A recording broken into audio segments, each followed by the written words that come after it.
Good evening, ladies and gentlemen. My name is Pastor Ben, and I'd like to do a little documentary on the quality of education right here in Ghana.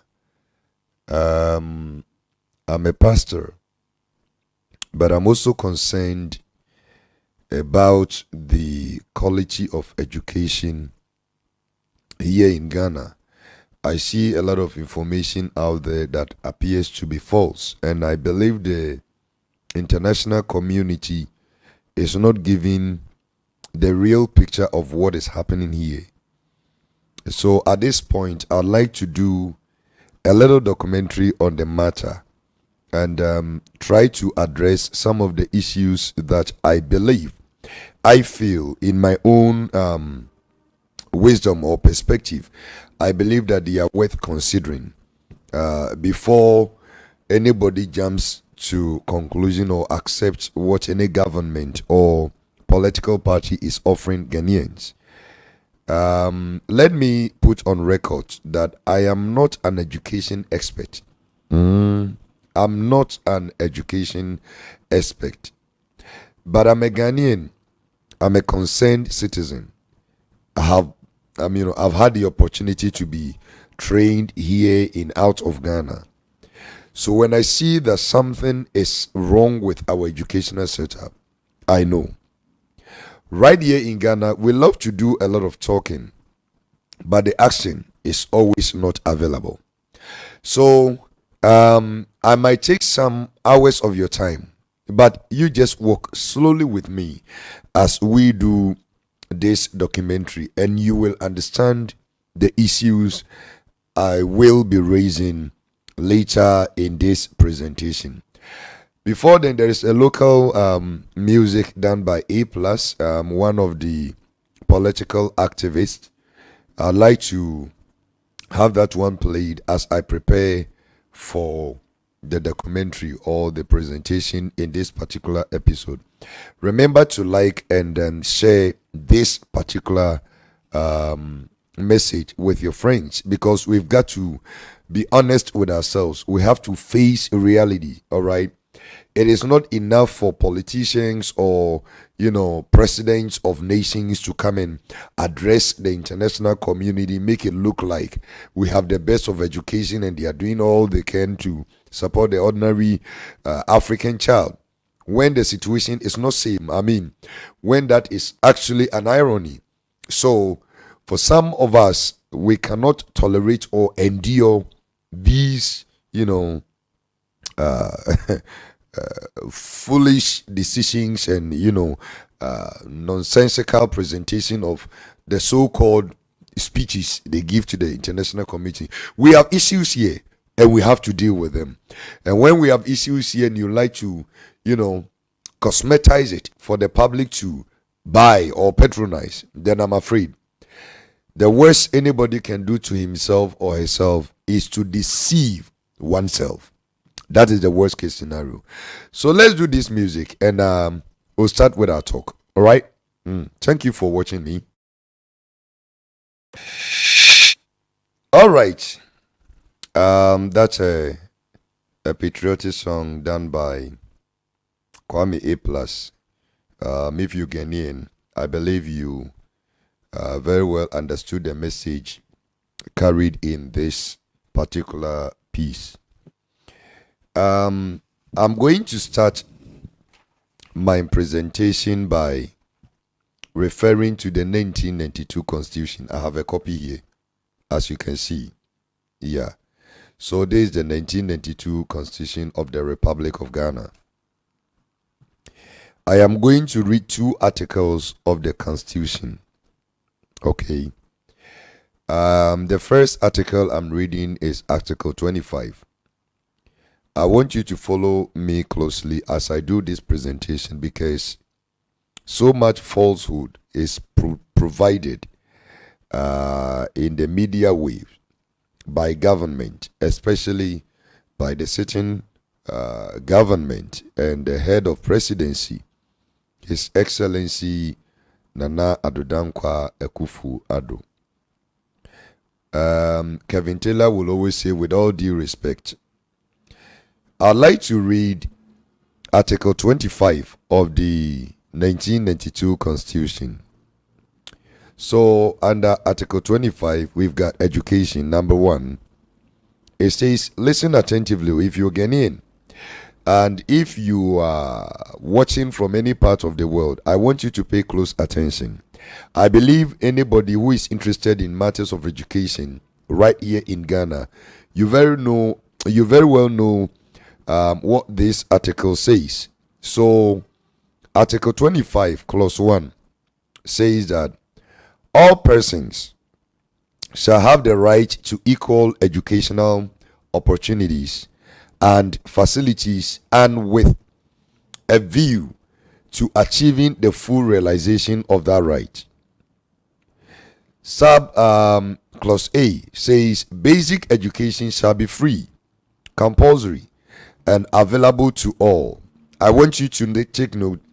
Basic education shall be free, compulsory, and available to all. B.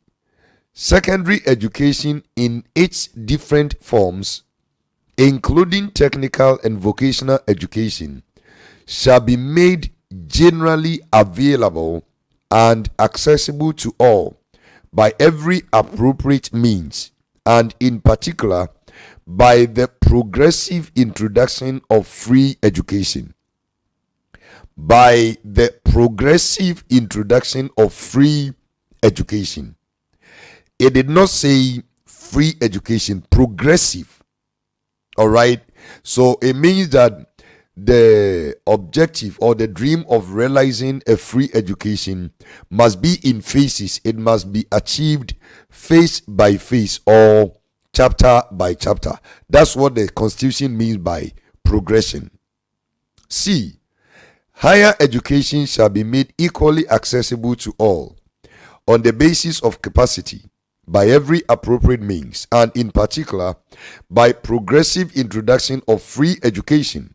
D. Functional literacy shall be encouraged or intensified as far as possible. E.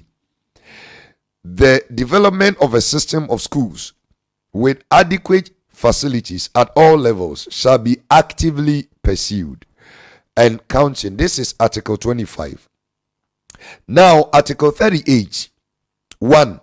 The state shall provide educational facilities at all levels and in all the regions of Ghana, and shall, to the greatest extent feasible, make those facilities available to all citizens. Equity is being pronounced here. Available to all citizens. 2. The government shall, within 2 years after Parliament first meets after the coming into force of this Constitution, draw up a program for implementation within the following 10 years for the provision of free, compulsory, and universal basic education. 3. The state shall, subject to the availability of resources, provide a equal and balanced access to secondary and other appropriate pre-university education, equal access to university or equivalent education with emphasis on science and technology. B. A free adult literacy program and a free vocational training, rehabilitation, and resettlement of disabled persons. And C. Lifelong education. So Articles 25 and 28 carefully address the issue of quality education in Ghana. This is what the 1992 Constitution of the Republic of Ghana says. Okay, and if you were president, you are bound by these provisions in the Constitution. If you are a minister, you are bound by the provisions in the Constitution. As an ordinary citizen, you are also bound by the provisions enlisted or contained herein in the 1992 Constitution. Aside the 1992 Constitution, there is this draft. There is this draft on inclusive education policy, IEP. All right, there is this draft, and I have a copy with me. It was drafted by the Ministry of Education. Professor Nana Jane Opoku-Agyeman was then the Minister for Education. That's 2013.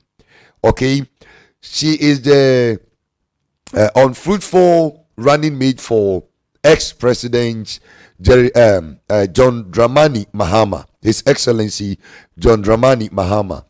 She is the running mate for ex-president. All right, you see, they contested in the last elections, which they lost to the current ruling or the incumbent party. Now, under her leadership as Minister of Education, and this draft was made. Minister for Education, under her tenure or leadership, this draft was made, and that is the inclusive education. I'd like to read only the introduction. Yes, I'd like to read only the introduction. Introduction and conceptual framework. Now, education delivery in Ghana is a right for all citizens of school age. Hence, no person of school age is to be denied of education. This policy recognizes the varied learning needs of various categories of children of school age. The inclusive education policy provides an opportunity for all stakeholders in the education sector to address the diverse learning needs of various categories of citizens in the Ghanaian education system under the universal design for learning and within a learner-friendly environment for all. Inclusion is seen as the wider reform of the education system to create a more effective education system and society. The inclusive education approach is to create an education system that is responsive to learner diversity and to ensure that all learners have the best possible opportunities to learn. Which is inclusive education, is based on the value system which holds that all persons who attend an educational institution are entitled to equitable access to quality teaching and learning, which transcends the idea of physical location but incorporates the basic values that promote participation, friendship, and interaction. The IE policy at the national level confirms government pronouncements in the constitution to ensure that every Ghanaian is afforded equitable opportunity in terms of access to education. This policy is also a step towards government commitment to international declarations across the globe to ensure that persons with special educational needs that are of school-going age are given the opportunity to realize their potentials. Then they have the inclusive education philosophy. Inclusive schools must recognize and respond to the diverse needs of their students, accommodating both different styles and rates of learning, and ensuring quality education to all through appropriate curricula, organizational arrangement, teaching strategies, resource use, and partnership with their communities. There should be a continuum of support and services to match the continuum of special needs encountered in every school. That is under UNESCO 1994. Addressing the diverse learning needs of all peoples and students under a universal approach and within a learner-friendly environment fortifies the quest of this document. So, as I speak with you, we have the inclusive education policy. It was drafted in the year 2013 under the leadership of the then Minister for Education, Professor Nana Opoku-Agyeman. Now, having read the Constitution, the Articles 25 and 38, and also read the executive introduction of the IEP, I'd like us to see or get ourselves acquainted or pre-exposed. Some of you who live outside the country, you're already aware the quality of education infrastructure provided for students abroad or overseas. All right, now let me take you through just 3 videos or clips. Let's see the standard of facilities or outfits where children or students are exposed to go and have studies, and then we shall begin with our Ghana education tour.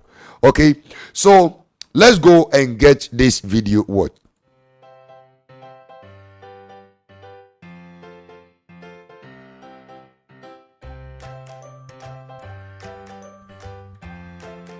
Our doors open at 8:50, so we have an arrival window where students are entering the building, they're getting to their classroom. Students who live... So this is an elementary school, okay? Watch the video carefully. We want to travel a little bit, okay? Because a whole lot of misinformation is being given to the international community, and I don't like it a bit. How the situation is going, I don't like it a bit.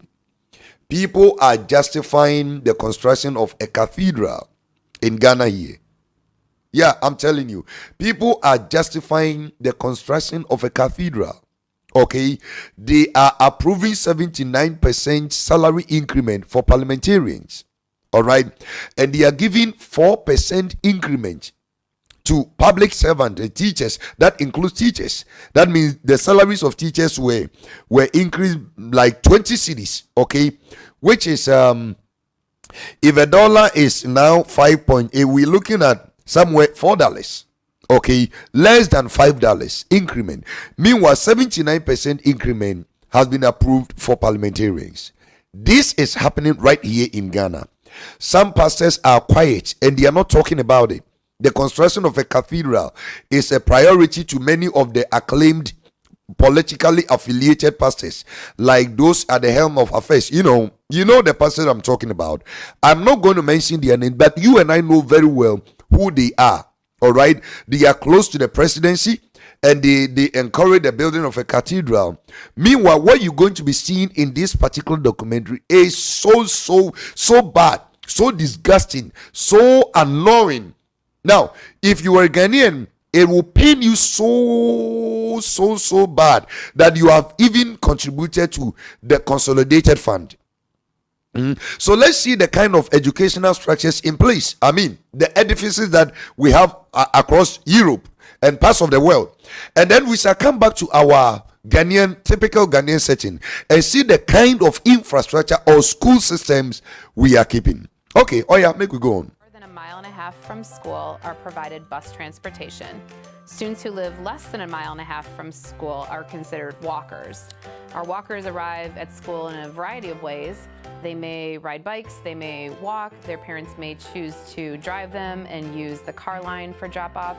Some of our students also come to school via daycare vans. When students come into the building, they're going to head to their classroom and get their backpack hung up, take their coat off, they're going to unpack their folders and materials, they're going to get settled at their desk and perhaps start a morning activity ready for the bell to ring at 9:05. I think the traditional view of an elementary school is that there's a teacher in front of the classroom standing, talking, and we certainly still have that. You'll see a variety of settings where students learn. The students may be learning from each other. They may be working in a group to solve a problem. You're going to see some different seating arrangements than we were used to when we were in school, right down to different types of actual chairs, or maybe no chairs at all. Students may be seated on the floor with slates. So you're going to see students in a variety of settings and probably moving a lot more. We also now are integrating technology. Students may be accessing learning materials, completing assignments on the Chromebook, even turning them into their teacher that way, or they may be working with a partner, collaborating and sharing materials back and forth. Our elementary day core subject areas are math, English language arts, science, and social studies. In math, students are focusing on number sense, problem solving, and fact fluency. In English language arts, or ELA, students are participating in reading, writing, speaking, and listening activities. In science, students are focused on inquiry-based learning, They're using hands-on activities to observe and question the natural world. In social studies, students are focused on learning about the community and world around them. Along with our core curriculum, students participate in art, music, and physical education. We call these classes our specialist classes. Art is typically once a week for 50 minutes. Physical education typically meets 3 times a week for 25 minutes. And music typically is a 50-minute-a-week class, either one block, or the students meet twice a week. Lunch and recess typically are a 35-minute block of time for the students. Whether they go to recess first or they go to lunch first, that time is broken up accordingly. So that 35 minutes may look like a 15-minute recess and a 20-minute lunch. Our students can bring their lunch from home. They can also purchase a hot lunch at our schools. And our hot lunches are accessed via a card, where parents set up an account and put money into that account. So students simply bring their card to lunch and swipe their card. Our LMC is our library media center, and it is, in the elementary world, the hub of the school. So our students can check out books, of course. They can use reference materials. It's also a learning space where students learn how to research. Students can use technology in the LMC. They can also be creative. So during the school day, all of our doors are locked, so any parents or volunteers or visitors who are coming to our building need to come in through our main entrance. Our visitors will be buzzed in. They'll come into the main office where they'll sign in, and they're also going to hand over their driver's license or some form of identification. And our Raptor system does run a background check, and they'll be issued a visitor's badge to be worn throughout their time in the building. And when visitors leave, they do need to check out at the main office as well. At the end of the day, our students are packing up, gathering their materials, making sure they have all their homework, and our bell rings at 3:35. Our staff then helps our students with their exit routines to make sure everyone gets home safely.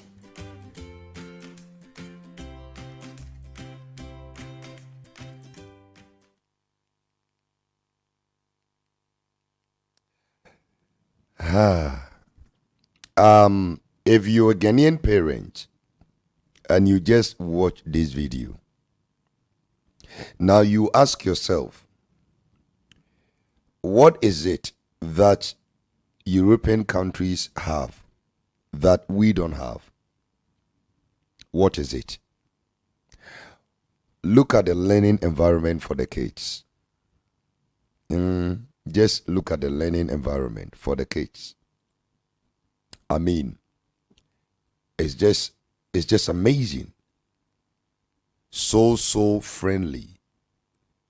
There is no child that will learn under this condition and will not actually, be interested in going to school.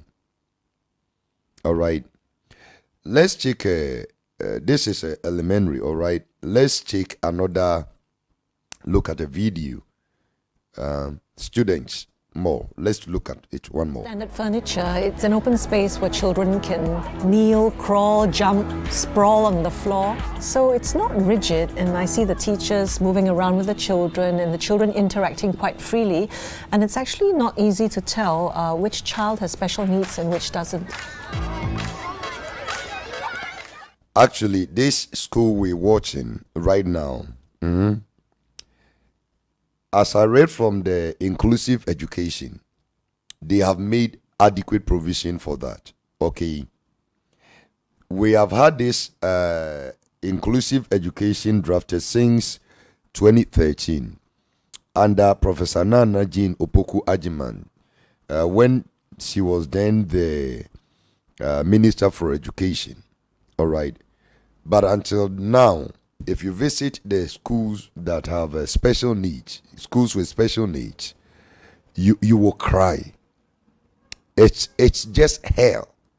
Go to the school of the blind, go to the school of deaf and dumb. You visit these schools and you will shed tears. Sometimes school authorities will have to plead with private stakeholders as part of their corporate social responsibilities to reach out to them, to support them with school amenities, facilities, sometimes even hostels, places that they are going to keep, the lectures, everything is in a mess. Just look at a school, a standard school for children. You think the Ghanaian child doesn't deserve better?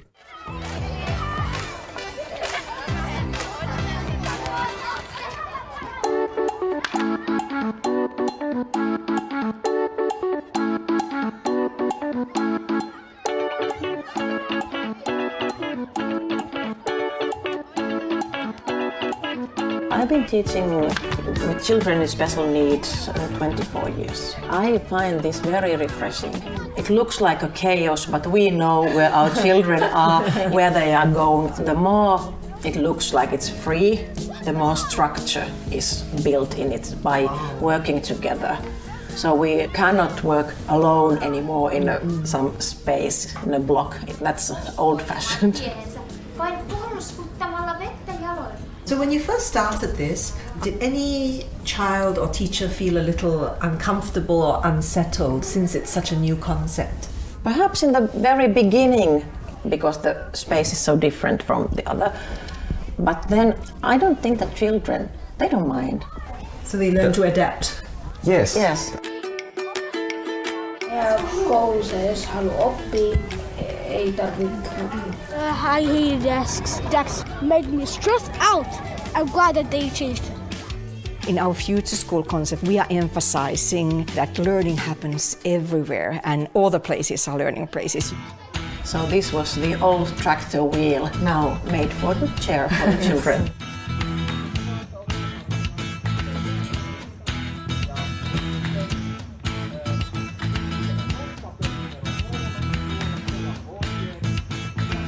And the children, they feel safe here because they know everybody by their name. And when someone is in a bad mood, they just know, okay, that's the way, and then they know that adults will take care of them. That's normal life.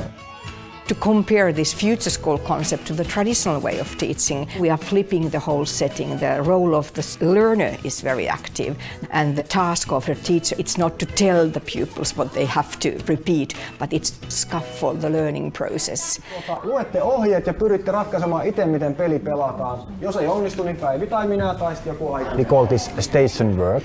It bases on functional math learning.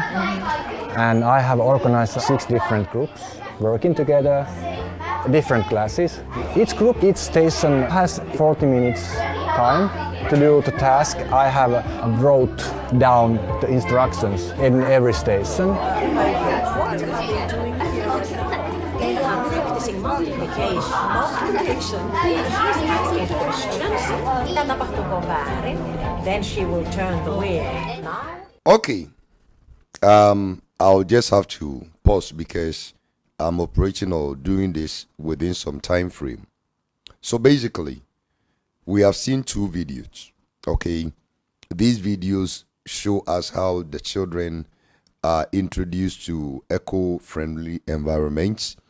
They have access to Chrome notebooks, and wonderful classroom setups, facilities, everything just perfect. All right. This is where proper education is gotten. And this is exactly what the Constitution is talking about. Not just education, quality education is what the Constitution of the Republic of Ghana is talking about. Ghana doesn't have any reason to deny its ordinary, children this opportunity, this quality, this standard facilities. Ghana doesn't have any reason. The issue here is not about whether or not we have the resources, because the entire world knows very well that one of the richest countries in mineral deposits worldwide is Ghana. All right. I'm saying this because of what we are about to see in the typical Ghanaian community. What happens with our education? And even in the cities, you will never have these kinds of facilities for our kids. If you see any of such, it's the European countries, all right? Some of the foreign people have established these standard of education in Ghana, and they are having these facilities. And those who can afford are just few. And those who are able to afford are the same politicians denying the ordinary Ghanaian a better education or quality education. For them, they are able to afford these international schools that have been set up in Ghana with these kinds of facilities, because they will steal from the ordinary taxpayer. All right, they will steal from them. They will quadruple or probably double their salaries and pass laws to increase their salaries and be in the best of mansions and I mean vehicles. And at the end of the day, the ordinary Ghanaian child is still not given the best education. This is so pathetic. I mean, let's take a look. Let's take a look at this final tape, and then we will come to Ghana.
Okay, so I'd like to do some commentary on that. So let me get it up on the screen instead. All right. Okay, so you see the fitness room, you look at the washroom. All right. Just look at the quality. Look at the sports center. This is where the school children or the students will have. Look at the cafeteria. You visit Ghanaian canteens and it will marvel you. That's the cafeteria. All right. This is school. School. Now look at classrooms. Classrooms where some people's children are having education, where they are being trained. Classrooms. Just look at it. Yeah. Look at it. They have music room. Music room. Then they have their physics and chemistry labs. Just look at the environment. I mean, what makes you think that if your child schools in such an environment, he will not be bright? Because just look at theater. Nations are investing heavily. These are capital capital expenditures. They are really investing in their pupils, so that by the time the baby boomers are no more, look at their kitchen. The children are able to take over leadership of the country. Now, just look at what you're seeing in your view. And we are in a while going to listen to a speech that His Excellency, look at Residence Hall, His Excellency Nana Addo Akufo-Addo gave in the just ended Global Education Summit in the UK. We're going to listen to that speech, and then I'll begin addressing the issues from my perspective. I am speaking as an ordinary Ghanaian. I'm speaking as somebody who is concerned about the quality of education, and I'm telling anybody who is listening or watching right now that what our politicians or our leaders are saying, it is not true. It is not like that. It is not so at all. Right here. Okay, so let's take this off and go to hear what the president has to say about education. listen to his speech or his address carefully, attentively, and then we shall do the assessment per the videos you'll be watching soon. Now, let's hear what the president had to say at the education summit he just returned from. Let me come to you, President, excuse me, Akufo-Addo, because you are one of the presidents who signed up on this particular ask that President Kenyatta made and said, we also want to commit, as Ghana, we want to commit resources for education and take that as a serious challenge. And you've also been lauded as having done incredible in your COVID response. But at some point, those two things were, those two things were competing against each other because there's only so many resources that you have access to. How did you think about that balance, and how have you tried to make sure, even as you have had to ramp up your increase of expenditure in health to respond to COVID, that is not taking away from education? Well, first of all, I want to thank very much President Kenyatta and the British Prime Minister Boris Johnson for the idea of this meeting, this summit, and for the invitation to me to be participating. I'm grateful welcome for that. I don't believe that we have an option. We have to try and maintain a balance in all these expenditures because each part of it is critical to the lives of our people and to our future. What is our goal? And I think it is the goal of all of us on the continent. The transformation of our economies from raw material producing economies to value added economies. Right. So we move away from being just providers of natural resources to value added economies. Right. But that is not going to be possible if we don't have educated workforce. Yep. So it is linked, and it therefore requires that the investments that we have to make for ensuring that not just as many, but all our children have the opportunity to go to school right from kindergarten through primary to secondary through tertiary education is guaranteed. Right. And I cannot see that making sure that the population is healthy and also the population getting educated can be conflicting aims that therefore require. We have to make efforts to achieve both targets. Right. And that is what we're trying to do in Ghana. We're spending, as we speak now, some 23% of our budget on education in Ghana. It's one of the highest on the continent. And we intend to ramp it up even more because as you widen access, which we have done through primary, through secondary, the free senior high school project, which has brought nearly 500,000 more students to the secondary system than was before. Right. Clearly also you have problems of infrastructure. Right. Challenges of classrooms and numbers, etc. Right. So those also have to be accommodated. And Right. that therefore means that as we're expanding the numbers, we're also going to be increasing the infrastructure. Right. More and more money. Right. So in Ghana, we've taken the decision that we're going full scale ahead now that we have widened public education at the secondary school level to all and sundry, to try and replicate it also at the tertiary level. Okay.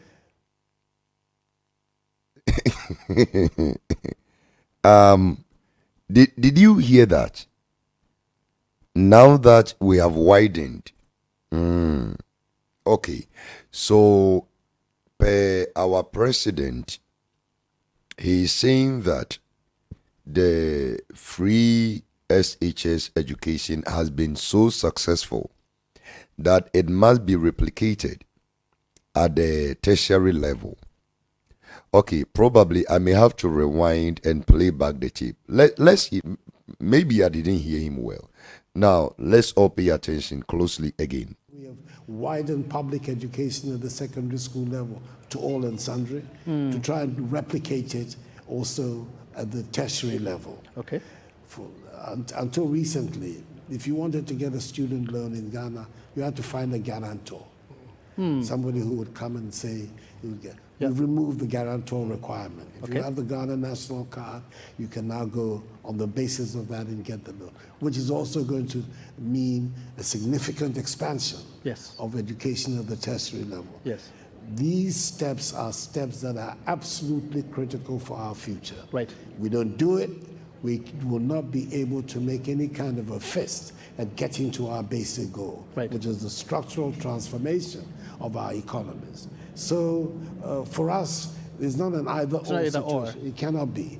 We have to be able to manage our economies, yes, and our relations with our friends and people on the outside in such a way that we can attain both goals. Fantastic. Lives and livelihoods are both the key to the future for us, and Amen. we will hopefully continue and be in a position to do that.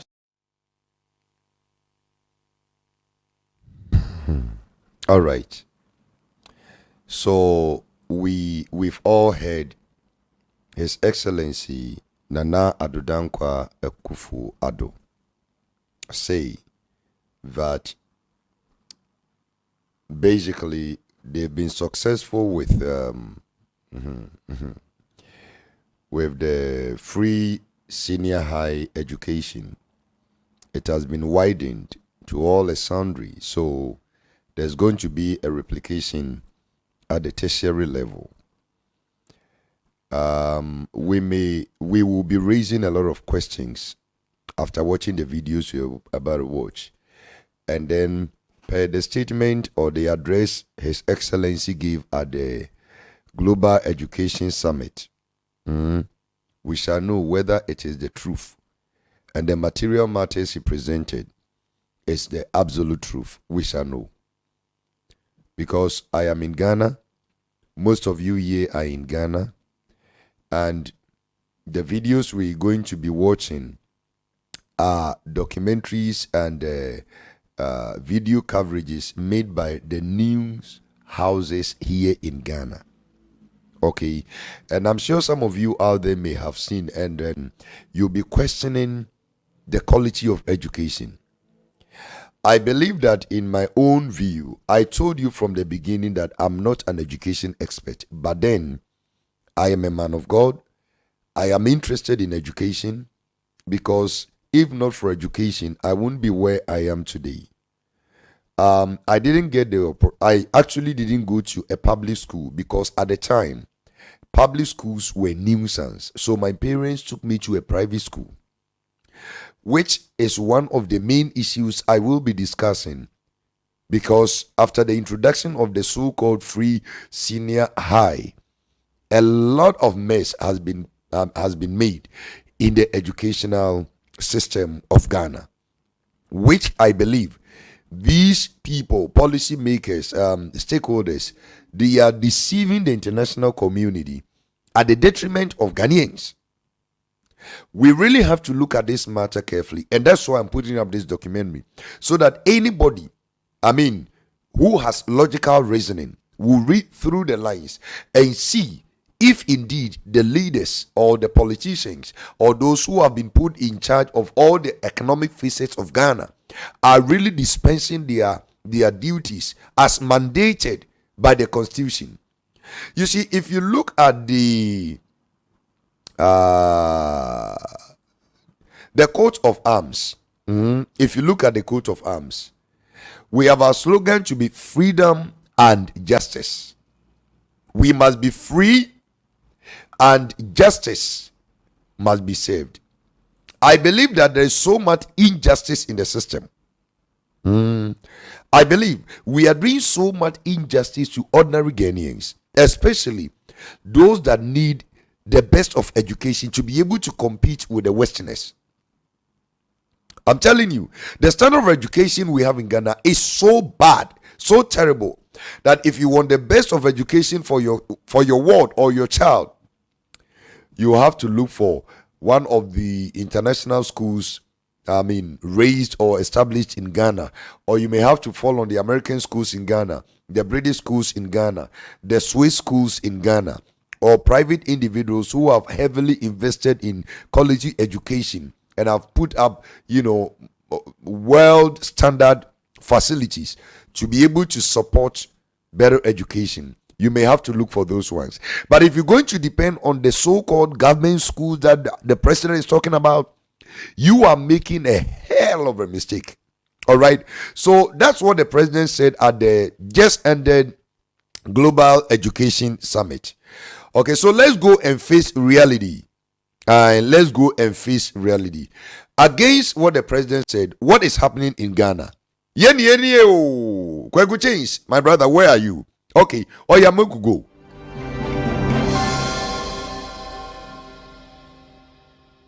Now, there are currently 5,403 schools under trees, as well as schools in deplorable conditions.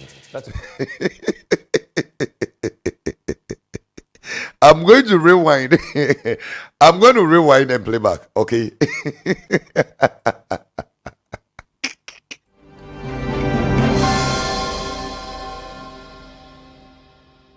Now, there are currently 5,403 schools under trees, as well as schools in deplorable conditions. That's according to the Valco Trust Fund, which says it has done mapping of such schools in collaboration with the Ghana Education Service. The fund says... By the way, this report filed by Joy News Prime, this report was filed 2 months ago. Just 2 months ago. Just so you know what I'm talking about. Okay, I have spent almost the entire day combing through the internet, going back to the news headlines and portals and assembling these videos. So I have selectively gathered these videos to make my case in this documentary. Okay, so we're going to match it against what the president said, that they have been successful with the senior high education. I mean, free senior high education. And obviously, they are trying to mean that we have been successful with basic or elementary education. Hence, we have proceeded, like the Constitution was saying, progressive introduction of free education. So, progressively, universal free compulsory basic education, we've been successful according to the president. All right, that is impliedly. And then being successful at the elementary or basic or junior high, then we have to go to the senior high, and that one too, they have been successful. All right, admittedly, he said that there were challenges of infrastructure and all that. Now we would like to find out if all those challenges have been addressed. For him to even indicate or have this idea that they are going to replicate that at the tertiary level. Let's carry on with the news item. Starting a project aimed at removing schools under trees, starting with 19 kindergartens with an initial amount of 6.8 million cedis. Kwekwa Sante reports. Many Ghanaians express shock at how the country, after 60 years of independence, still has schools under trees dotted across the country, and in places where there are buildings, there is no furniture. Although its mother body, Valco, has been struggling over the years, Valco Trust Fund says it is committed to dealing with the more than 5,000 schools it has now identified through its mapping with the Ghana Education Service. There are a total of 2,417 schools that are under trees and 2,986 schools that are in a very deplorable condition nationwide. The fund announced it is committing 3.5 billion cedis to the project. Executive Director of the fund, Kelvin Yabua, explains how they intend to remove schools under trees by 2025 in association with other partners and persons by raising funds. I am happy to inform you that Valco Trust Fund has taken the initiative of ensuring that there will be no schools under trees and or deplorable structures in the country in the next 5 years. And that we have to construct every single basic school under tree, and those that are in a very deplorable condition in all parts of our country. Ladies and gentlemen, our plan is that within the next 5 years, no single child should sit under a tree or in a very deplorable structure to access education. For now, the project begins with 6.8 million cedis meant to build 18 different basic schools across the country. Even though we at Valco Trust Fund do not have all the money, we are starting this project with an amount of 6,800,000 to build 18 schools as part of the 500 schools for the year. We therefore need an extra amount of 155 million 697,250 Ghana cedis to be able to build the remaining 482 kindergarten schools for the year.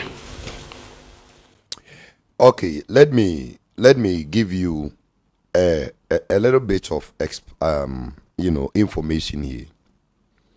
According to the Valco Trust Fund, every year they have to construct 500 schools. All right, so they give us two main issues here. One, students under trees, and number two, students in very deplorable school buildings. Okay, so these are the two things Valco is targeting. And if you look at it, they're going to need in all about 3.5 billion Ghana cedis. But from the presentation that we just heard, they are going to use 6.8 million Ghana cedis, all right, to construct 18 schools. And then they will need extra 155 million Ghana cedis to be able to complete their 500 schools budget for the year. According to them, they don't have all the money, but they're going to start with 6.8 million Ghana cedis. If you very well know, last week when I was addressing the issue of the National Cathedral, as a matter of fact, Ghana is soliciting for $200 million to build a cathedral. $200 million to build a national cathedral, a church. Yes, $200 million. Meanwhile, Valco needs 155 million. If you add the six, so we're going to have 161. So roughly, they're going to need like 162 million cedis, not dollars. 162 million cedis to be able to build 500 schools for a year, and they must do that for the next 5 years. And this report, like I said, was filed 2 months ago. Just 2 months ago. It means that by the year 2025, that's their target. By the year 2025, if every year they are able to construct 500 schools, then they will be able to resolve or deal with the menace, the problem that we are confronted with at the educational sector. All right. So the money they need to finish even one full year budget for 500 schools is less than 200 million Ghana cedis. Meanwhile, $200 million is raised for a church. Do the math. Okay, I'm going to raise very serious issues in this documentary. You do the maths. Let's carry on with the documentary. Ladies and gentlemen, on Friday, the 4th of June 2021, we are cutting salt for the construction of the following 15 kg schools, 2 junior high schools, and 1 primary school to be built across the country. This salt cutting event will take place at the Kamboyisa DUKG school in the Karaga district of the Northern Region.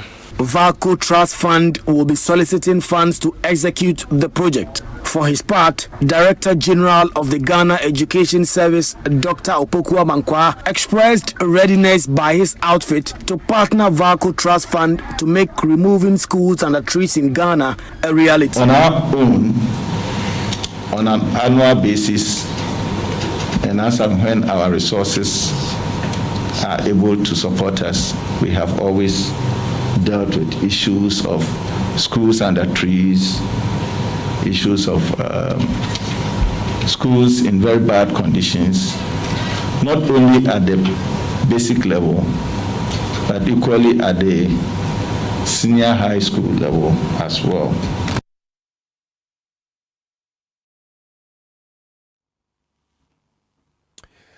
So you just heard the Director of Education also pledging their support to Valco to be able to deal with the menace that we are faced with. Okay, now comparing this particular video we watched to what His Excellency said at the Global Education Summit, you can see that the story is different when you come down here.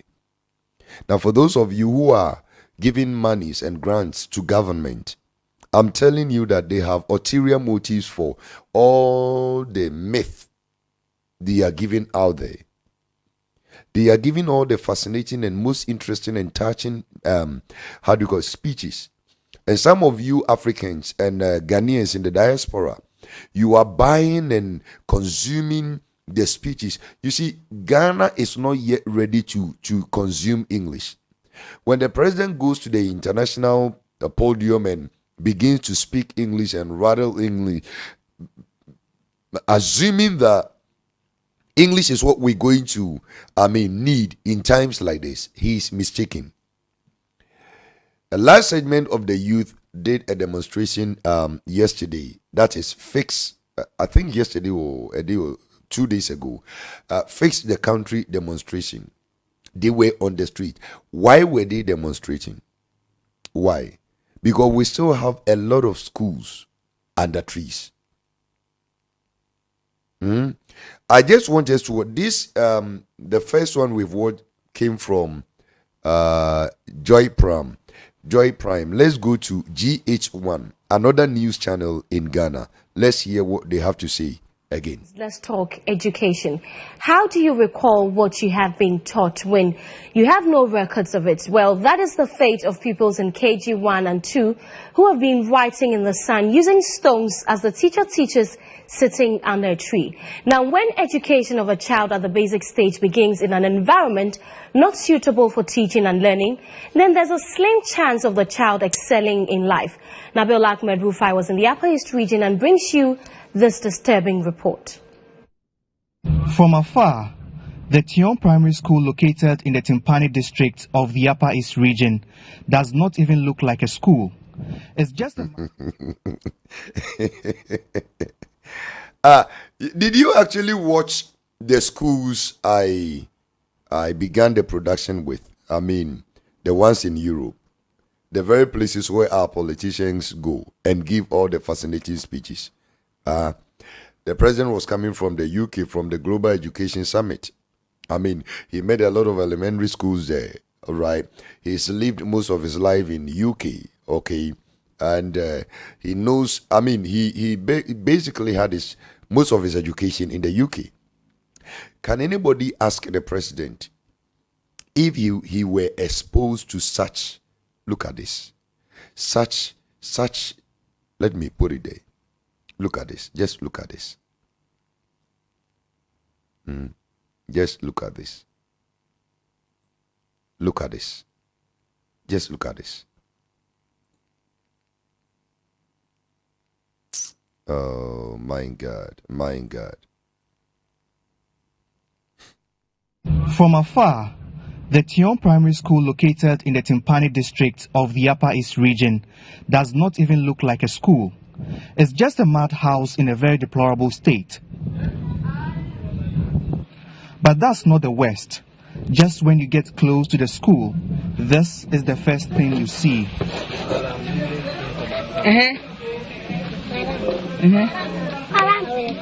I will listen you on the This is those are the future leaders future leaders of Ghana. Those are the future leaders. Dehumanizing, to say the least. For children to be subjected to this form of education is something my mind cannot come to terms with.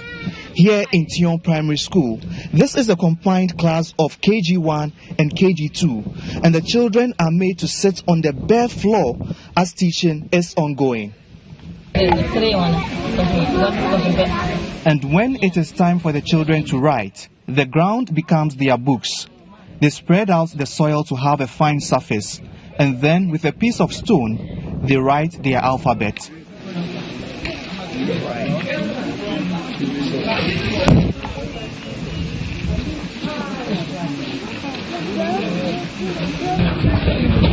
No child deserves this form of education. It defeats the global agenda on the Sustainable Development Goal 4, which seeks to ensure inclusive and equitable quality education for all by 2030. What is your name? My name is Awinso. Awinso. Oh, okay, good. How old are you? What do you want to be in future? Okay, well, it's understandable because the teacher made me understand that some of them do understand the English, but then speaking is quite a challenge. And of course, the conditions that they are learning in is not what you would say favorable. So teaching and learning is quite difficult for these young ones who are so determined to pursue education. Although it's bad, but at least sometimes the way the children are coping sometimes is encouraging. So sometimes looking at the children is good, but due to the rainy season, we cannot sit here and learn. Sometimes we have to run to the class 5. That is the only class which is better here. We can all run to the class. So if it is that way, if we enter into one class, we can learn. So at least they should help us with something that until we can also separate ourselves in terms of learning. But the children are coping, so at least it's encouraging. Well, for me, this is not encouraging. You can't allow children to sit on the bare floor to acquire education. It is discrimination. It's not we who are allowing the children. We came and met it that way. So we have no choice. Sometimes we do complain for the parents to even the GS always tell us even if there will be students who will sit under the tree, not the children like this, the KG children. So we plead to the parents to even help us roof this thing there so that we can send the children there. But they do complain there's no money. The Tion Primary School has just 4 classrooms for pupils from class 1 to 6. Hence classes have to be combined. Pupils in the upper classes also sit on the floor to study due to lack of furniture. Aside the lack of furniture, the pupils lack textbooks and other learning materials. The school was set up by the community members 15 years ago. Head teacher of the school says although the Ghana Education Service absorbed the school in 2010, it is yet to respond to their plight. As you can see, there is no structure. The only structure you see, I think most people may not even like to sit inside there. We have been crying to the authority always, and they do promise, but we don't see any sign. No structure. As you can see, KG, they are sitting under trees. KG 1 and 2. And P1, they are sitting under a veranda. So the rest are sitting inside the mud classrooms, which is a death trap, especially the P1, P2 and P3. So anytime it's threatened to rain, we close them because there is no doors and windows that can prevent the water from entering. So due to that, we always close. And anytime it rains and we come, the classrooms are always like a swimming pool. So until it dries up, we cannot go inside. Chairman of the Parents and Teachers Association of the school is also frustrated about the situation. Government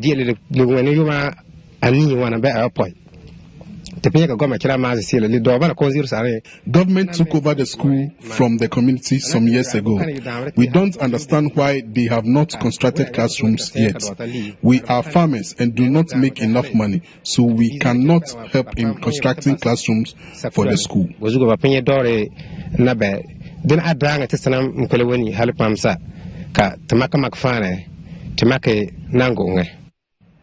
The Garu Timpani district of the Upper East region has for many years recorded poor performance of students during the basic education certificate examination.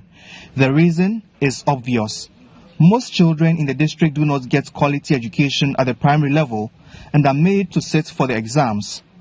District Chief Executive of Garu says there are no adequate resources to improve the conditions of children in these remote areas of Ghana.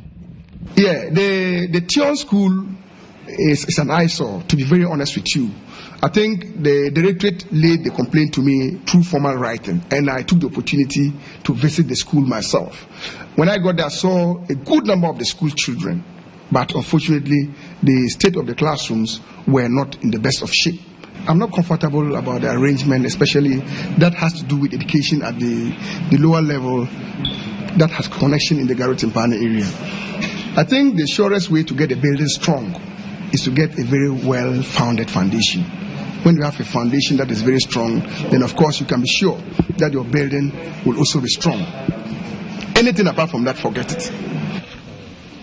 With the kind of education children in Tiong are subjected to in this 21st century, one can picture what their future will look like if urgent help does not reach them to improve the conditions under which they study. For children in such deprived communities to excel in life, the teething challenges facing education in rural Ghana needs to be addressed. Nabil Ahmed Rufai, GH1 News.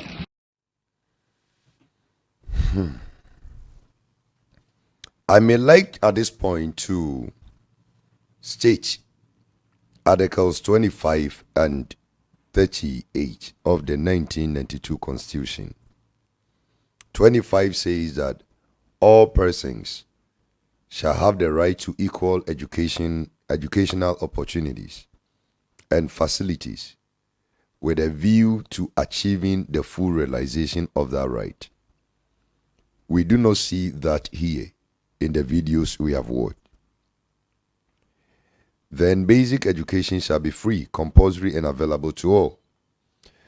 Secondary education in its different forms, including technical and vocational education, shall be made generally available and accessible to all by every appropriate means, and in particular, by the progressive introduction of free education. Higher education shall be made equally accessible to all on the basis of capacity, by every appropriate means, and in particular, by progressive introduction of free education. D. Functional literacy shall be encouraged or intensified as far as possible. E. The development of a system of schools with adequate facilities at all levels shall be actively pursued. Article 38.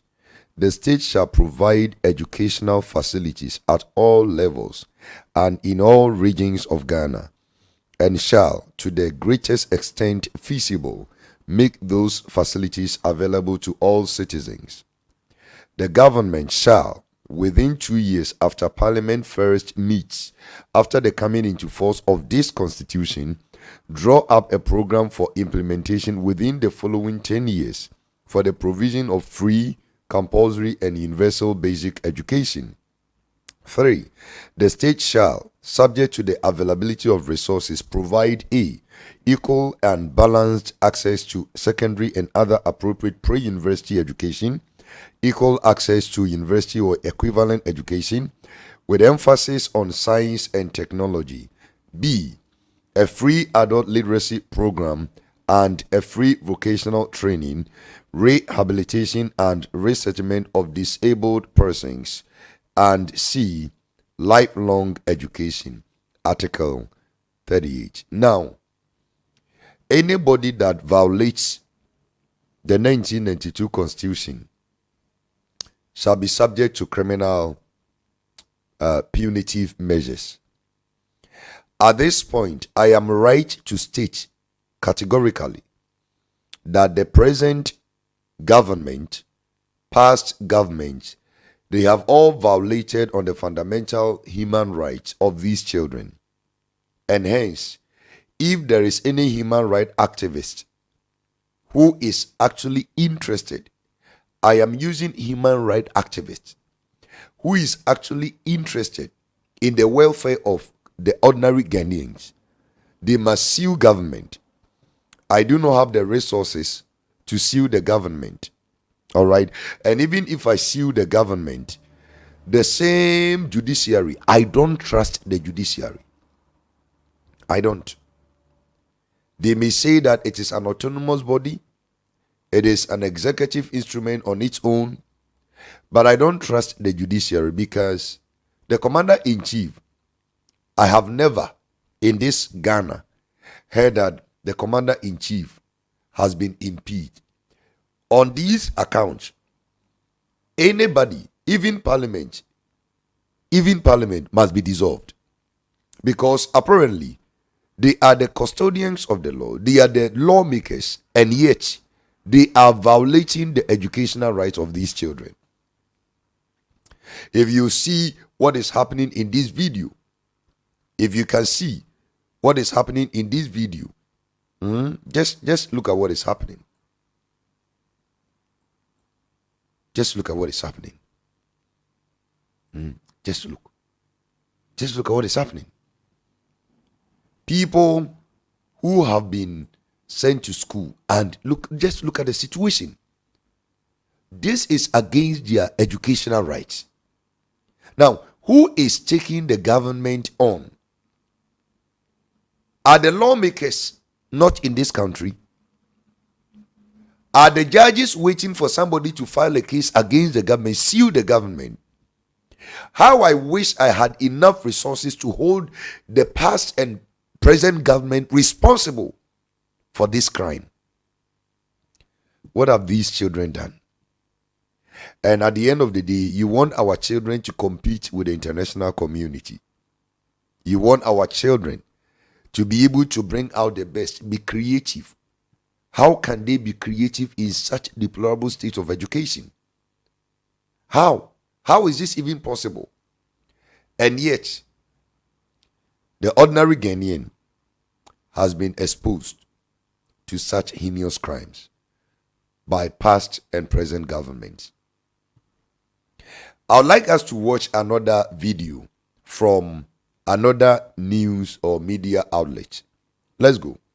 Na enkwada eda so te enuase esuade o haw ne bi ebiemu a UTV de cameras kodru ehu ye ne se toda kra na chese enkwada no adan no bi wo ho ahunu se ebebu agu ani so wo mu ni ba bi nti eni tinti na wo se wonom ekokotenem kosuade na se ya dan o mabeyi na nado dan kwakufuado ebo obuno mantem no free brunga half mantem no mu tan mansina kwakoshe buno mantem no ase na nenam so ma UTV etu apro mo kohwe mumasuan hye ne sene yesi ekro na school saudi on potemom ne kamia kwakwese hamu nchemu aduo so 70% de enkoda no etiduase ene suade ebi enso te atakwa medan ebubu a eji enne awo ne ho a eha adwene papa acheche form ewo enkrakrom DA basic school osnase DA basic school any school sahudo mu ni UTV din komo kire se ye wo how kese pa ye how ba ko ni se ye ni classrooms ankwara ne tena sisua de classrooms ri ya kambom KG 1 and 2 ye wo dan ba ko P1 and 2 ye wo dan ba ko P3 and 4 ye wo dan ba ko afei su de muhunu wo ha no so and obi na be ye ma ye so anwie peye nti se bi teacher ni bi wo ha ekirade a obitimi sori na wakọ dan ba ku nti yesire se omumeboa ye na yenya dan. We are lacking everything as far as teaching and learning materials are concerned. The chairs you can see here, these were chairs that when I was brought here in 2017 as the head teacher, I have to pick this wood together, and I brought computer to come and then actually managed to give us a number of chairs. Then I bought about 6 plastic chairs and the teachers can get. But a visitor like you, if we don't get that, we can't get anything for you to sit on.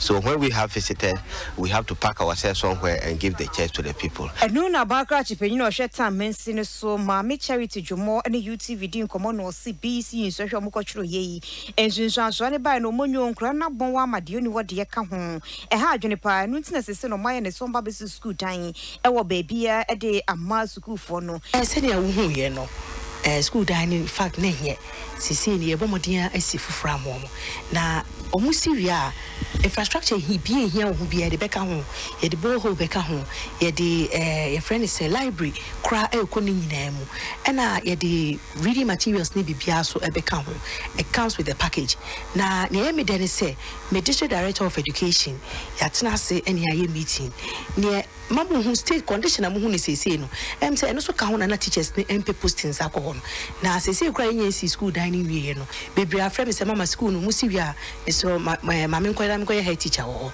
ti me gidi se na school dan no conditions no ena na emma teacher for no MP postings akọ enti na wo hu ne sa ye si school dining wie em say nkofo be prekra akọ akọkire ade e wo. You see, the woman who spoke last indicated that teachers who were posted to those communities were reluctant. And I can understand their concern. I mean, Which part of the world do you allow such thing to happen? It is not as if Ghana does not have the resources to provide for its citizens. We have all the mineral deposit, the gold, the diamonds, the oil, the blah blah blah, the forest. Every resource is being extracted, and yet we can't simply provide quality education. How do you expect me, a teacher? You're going to see more soaring things in the next videos. But at this point, let me hold my breath on the videos. All right, let me hold my breath and then talk about few things in my own perspective aren't right. Yes, few things that I would like to talk about here. The first issue I'd like to address is the issue of free education. And I'm asking, is Ghana really ready to offer free education? Why the concept of free education? The Constitution was very clear that it must be a progressive introduction of free education. It must be done step by step, phase by phase. So, per the provision of the 1992 Constitution, we cannot just get up one day, or because somebody wants to score political points, decides to outrightly make it free. This is the biggest challenge confronting education in Ghana. That out of the blue, the Constitution makes provision for progressive introduction of free education. And yet, because of partisan politics, because of propaganda, because the people or the leaders present and past did not have strong visions, they decided to send the country's education into a ditch. The past and present educational ministers, as well as director of education and all the stakeholders involved. You know, sometimes I wonder if these people ever travel outside the country. For some of us, we had to do our best with the little resources the schools had. We never had the opportunity to be doing these experiments some of these students are having currently. All right. I mean, what are you going to use for the experiment? Where's your science lab? We didn't have science lab. I remember when I was in school, sometimes our director will have to convey us in a bus to Akwatia, St. Rose's, all right, to borrow their science lab for just one or two experiments. And there is no way we would have been able to compete with such students. But somehow, we managed to scale through education and to be able to speak, to be able to write, to be able to understand, to be able to communicate, and to be able to make life meaningful for ourselves and the families that we were coming from. Okay. And I was hoping that as the times went by, the situation was going to get better. If we could not have the best of education, not now, not our little children, they shouldn't have even met this condition. But it appears that as the years pass by, the situation is getting worse.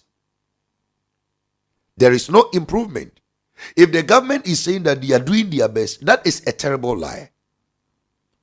Which best are they doing? And I'm going to give you some breakdowns. So, where from this concept of outright free education? You and I know very well that we don't have any free education in Ghana. Oh yes. The fact that the government is absorbing the tuition fee does not make it free. What system of free education must parents be buying textbooks? All right. And as I speak with you now, if you bear with me, let's listen to this. If you bear with me, under the current government, under the current director of education or minister of education, if you bear with me, let's hear this tip. All right. This one I will put a disclaimer because I tried to get the source of information. I did not. So if there is anybody to be held responsible, but I don't think that a station, a media outlet like Power FM that is so influential and mostly doing the opposition work will come out with such information without basis, because the guy obviously was making reference. Here, what the guy had to say. And I say, Mogagana Yayamobu, the President of the Republic of Ghana, true Yawra Osei Educhum, at the school fees at Yaba. Eti Yawasa Ghana ni biada na homene so, na who say, Enuma no eko kwane de eba no, enuma bebrebe tumi asi. Eti Yawasa obi a ehwe ne yie. Na Awurade. Mogawunim. Ni asesai esisie ana say. Wamude enhyehyɛ bi ade aba betu da. Ya de omo kan nyina ne say school fees ya. Se say eba free SHS ne mo. Etimoga free SHS no. Woman pani ani ewuro say ya wadutun. Ade abetu da say wo abetumi atua oba school fees no. Bra betua. Ba moga one will say a chese oman pani wanye broad consultation because we deviate at the free ekwan no ho. Moga number 1, wakai say owura adokofo ade betu dwa say woman pani akofo ade wada roma sa wo pese wo ya saade we dia ene na tutumrikai nafa entotoye fabra betu dwa Ghana fo mtie ne ye wo wura adokofo kacha na na dodan kwa akofo ade say free SHS no pesa waye no wama obi obetumi atua ne best school fees entua na de wontumi ntua no aban no entua ma no aban na ntiase asemwei owura keno foriata enso ade to dwa say wama mpani ye yesrawo mini oba ma me wofa yesrawo ada free SHS no Metei Kano Foriata de no way example say we betumi atua kwada more than 50 fees. Yet you betumi atua na mani ntua. We say there be. There was kwada be enjoy. As I am speaking with you, school fees aba for 2020-2021 academic year. Na moga fees no say na tie. Aye first semester and second semester no. Say ana etie yete say therefore no womo aye free SHS na nkasa no secondary no there no omo betua first semester no aye 463 Ghana cedis 45 pesos eno aye day for no borders no ebetua 897.80 eno your first semester. Moga first semester krono ano TVET fo no Technical and Vocational Institute no a wura John Dramani ya na say anka kwada bia wokoso ya technical ebeko ni free set to university no omu fees aba free SHS mu omu fees aba wo a wukode no wo betua fees we na moga manika fan to dwawi ma menye ne yi na menkyerɛkyerɛm because I say my prepare me hododo. First year, I don't know muko first year no. Omu fees any. First year for no. Omu di any. Akwada bia wako first year we. Say ye green, ye yellow na ye gold no. Therefore be stia 953 953 Ghana cedis. 0.45 pesos. It almost 9.430. Sikada denimo. Ana borders no be 1,391.30. Eno no eye secondary for no. TVET for no. Ebetua 100 day for no. Ebetua 169.95 Ghana cedis. Ana borders for no. Ebetua 1,507. When you TVET no for first year. Second year and third year for no. They betua 463. ana borders betua 897 affective for no second year and third year no first semester no on betua 479 ana boarding ebetua 914 second semester TVET ebetua 465 ana borders ebetua 962 second semester TVET ebetua 482 ana wemu ebetua 979 woga weni school fees ya womampani akufuado edi abase free SHS no akere ne so want to mean trio be school fees man biem etia free the free sabre ye ekono wo obetumi atua oba school fees no bra betua eti wo hwa wo ba wo pese okọ school ne papa no wada Roma utua ne school fees man no fees no ene ye dia tudwa no boga. Okay, for those of you who may not have understood the local dialect, the man who spoke recently, just in the ended video made, I would like to give you a summary in the English. Okay, so this is Oheneba Buama Beni from Power FM, one of the political stations in Ghana. Like I said, I've put a disclaimer on this particular tape because according to the man, in the current free SHS education, the government is unable to absorb fees for every student. Hence, has provided a schedule that is 2020 to 2021 academic year, a schedule of school fees payment. He began by saying that the government is unable to absorb all the fees as indicated in his previous messages and campaign messages and manifestos and blah, blah, blah. And he also noted that before the implementation of this free SHS, Adukufo, one of the then, I think Adukufo relates to the current president, warned the president that if any parent were capable of paying for his ward fees, he should pave way for that parent to pay and rather pay for fees of students whose parents are insolvent or incapable of dealing with such financial burdens.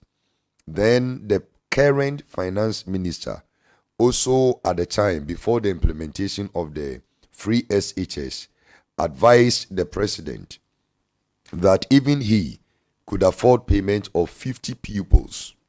That means he could pay for 50 pupils' fees. Hence, those who were capable of paying for the fees must be allowed to pay for the award fees so that government absorbs that of the poor in the system.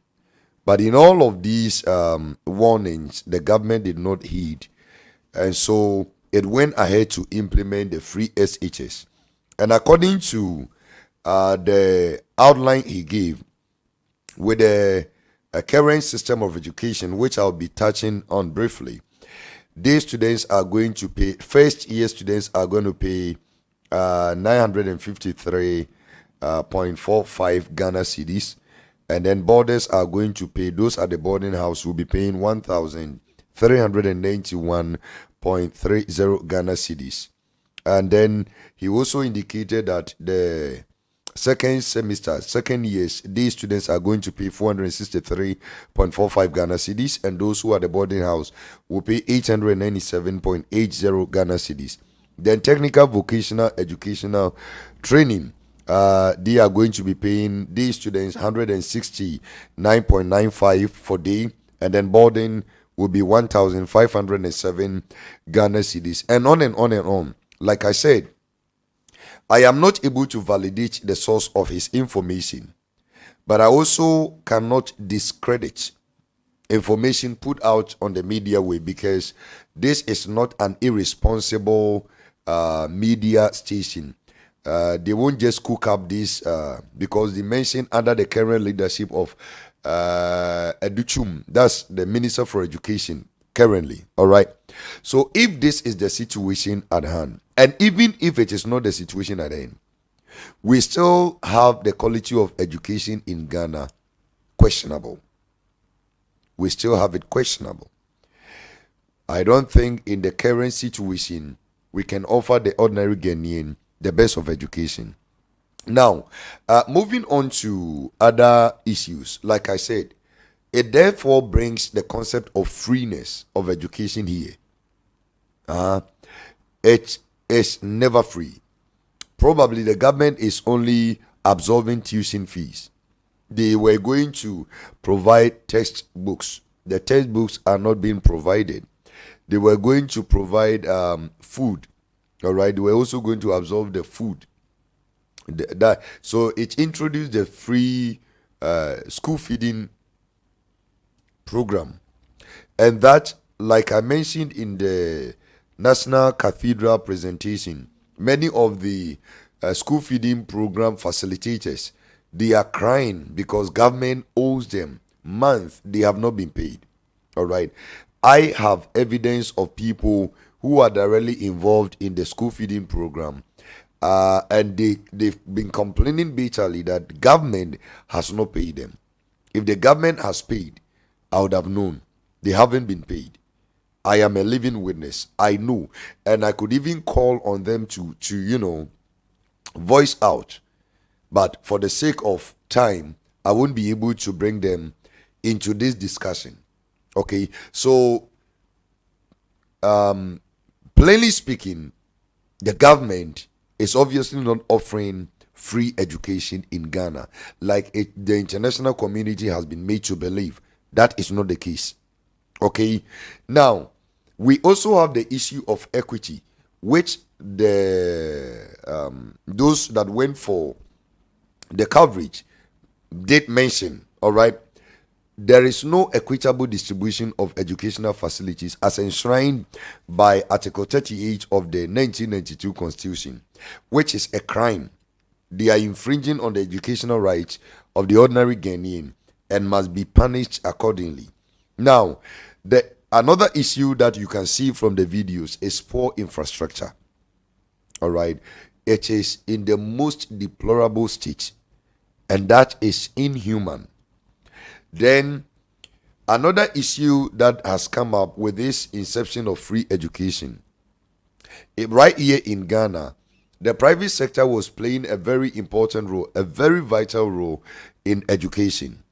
So we had a lot of private schools, and in fact, if you compared the performances of students who attended private schools to those that attended public schools, you'd always realize that the public schools were producing more quality students than the public schools. All right, it has been like that until the introduction of the free education.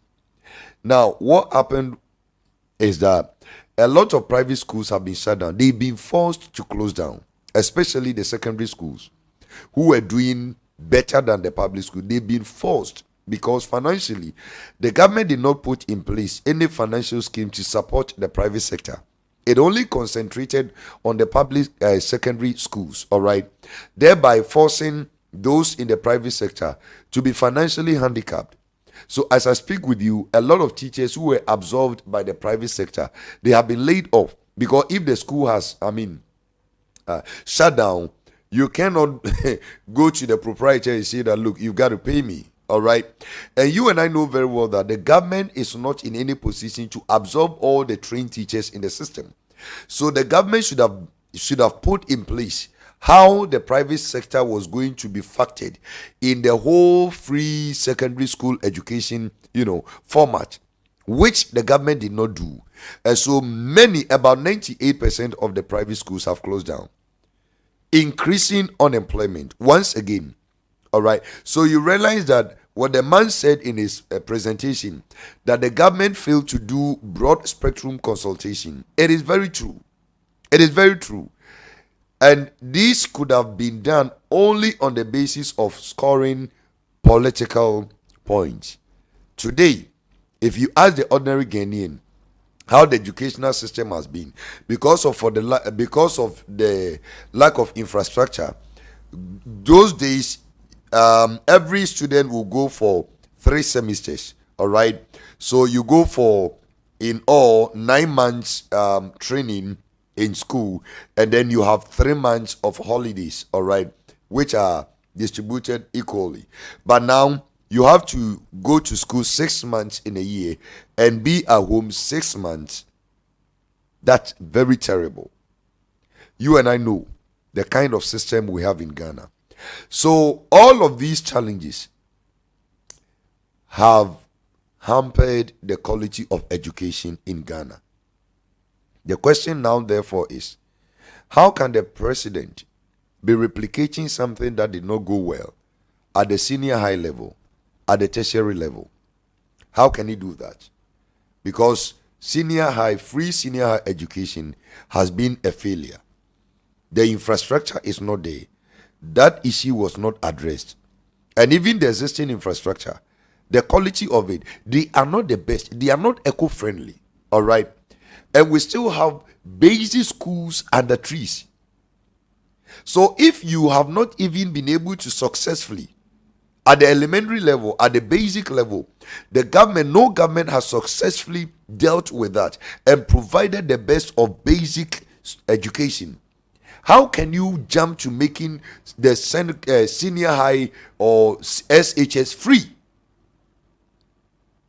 I am expecting the government to allow parents, gain employment, and then you give the parents the responsibility to pay the fees of their wards.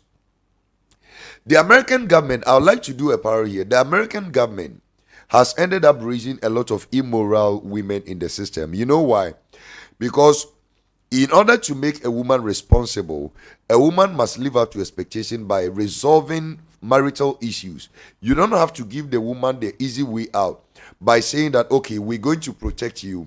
If a man is trying to infringe on your fundamental human right, you have the right to divorce that man, and government is going to pay you, give you some money, what we call subsidy, and then government will be giving you what we call, they have a name for it in America or other parts of the world, where the government will give your children money to feed on, a grant or whatever they may call it. At the end of the day, any woman who feels that the husband is being problematic decides to go the way the government has provided. So with a little instance or issues that happen in their domestic homes, they take the easy way out. Divorce is now on the highest ascendancy in America and parts of the world. Why? Because the women will be given money by the government. Yeah, they'll be given monies and their children will be supported. So gone were the days when women will run to their family for support, and family will eventually drive them back to their matrimonial homes. Now the government has taken on that responsibility. The same thing, morality has broken down in America. The same thing is happening here in Ghana. You want to take away the responsibility of parents in paying their fees and absorbing, so that it becomes government, it becomes fully government operational. Now, what do I mean by that? If the government is paying the fees of your case, it means that when they are bringing policies, you then not kick against it. Because at the end of the day, it is the government. So when the government decided to take out spanking or caning away from schools, the government had already absorbed payment of fees. So who are you, parent, to complain? Because government is the one paying. At the end of the day, the punitive measures or the moral standards in the educational system has been demoralized. All right? I say. So now, a lot of bad boys and girls are being raised in schools. The Ghana National Association of Students, they complain bitterly about the measures of government. Government didn't listen. There have been industrial strike. As I speak with you, UTAG, University Teachers Association, they have also gone on strike. And the National Labour Commission is trying to sit on a round table with them. Why? Because monies due them have not been paid. A whole lot of mess in the educational system in Ghana. What type of education are previous and current governments giving to the ordinary Ghanaian student? That is a question you and I will answer at the end of the presentation or this documentary. Shall we go and watch the rest of the clips? And then I have another video to actually react to. Let's go and watch. Pupils at Keshegu Basic School in the Boko municipality hold classes under a tree due to lack of classrooms for that purpose. Mahmoud Mohammed Nuruddin visited the school and sent in this report. It is normal here for animals to graze along the school compound. It is also usual to see pupils studying under trees just few meters away from the animals. This is Kekashegu Basic School in Boku Municipality in the Upper East region. This is the hour hand. I getting that? Yes. The hour hand faces at 3 o'clock. It faces at what? 3. And the minute hand faces at 6. So we are going to start. Every day, these pupils go to school under the most difficult condition. Our hand. And this long hand is called the 9:18 a.m. That is if it is in the morning, you say a.m. 9:18 a.m. So whenever a motor is passing, when I'm teaching, the children will turn and look at the motor. Or whenever there's any noise around, or when an animal is moving, making noise, they tend to look at the animals, how to shout on them, so that I'll bring their concentration back to the class. But still, they, have in mind to look back or turn around to look at those noise, where the noise is coming from. In the Hamatan season, the wind, it blows our noses to the extent that we can't even cope up, our eyes, and then when a heavy wind is coming, we have to run to the classrooms. We can't, But this is not the only problem here. This is where food under the school feeding program is prepared for the pupils. In a country where education... You see where food is prepared for the kids. You see? Compare it to the cafeteria you saw in the European system or the Western system. You saw where their children go to eat. And you see where Ghanaian children go to eat. Is paramount. The quality, however, remains questionable. Pupils have no choice but to sit and write on cement blocks for the day's lesson. This makes their future looking bleak.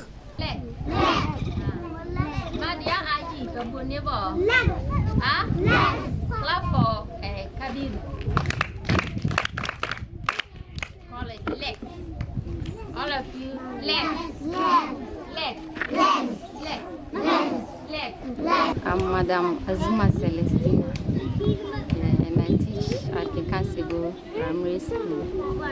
I teach KG1 to it's a combined class. I was at Zule Primary School and I transferred last year to this place. So Asana is 1 year now. And Asana, we don't even have teaching learning material. We don't have books for the children to use it. When we go to GES, a lot of complaints. So we only manage to help them. Sometimes I go to other different schools. I have a friend, so I even contact some of my friends to help me with textbooks to teach these children.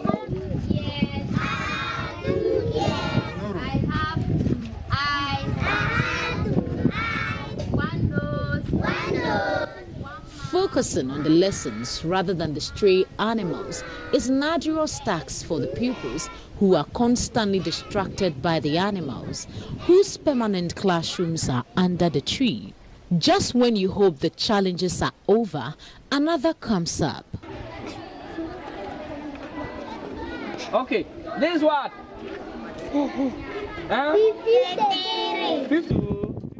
You see the kind of board the teacher is using. 3 is equal to 5 tens and 3 ones. 5 tens and 3 ones. My name is Agun Regassen. I'm teaching primary 1. One time I was teaching when a snake fall from the tree. It wanted to bite the children and they have to run away. Second time too, we were there teaching. I was teaching when a snake too came again. I wanted to bite the children and they ran away. This is the most difficult problem that we are facing in this school. To be frank, their future is not safe because P1, even if they are going to P2 or P3, they are going to compete with those schools which are having better classrooms. If they are going to write exams, the same exams, especially when they set it within the district level, they set the same questions with those who are sitting on the trees here. That's our problem. Our major problem is that their future will not be saved. I have 22 pupils in my class. And because of the classroom and then lack of furniture, some of the children even run away to other schools where they can have better seats. The only hope for these anxious school children is that the government would fix their challenges to give them better environment for sound education. Mahmoud Mohammed.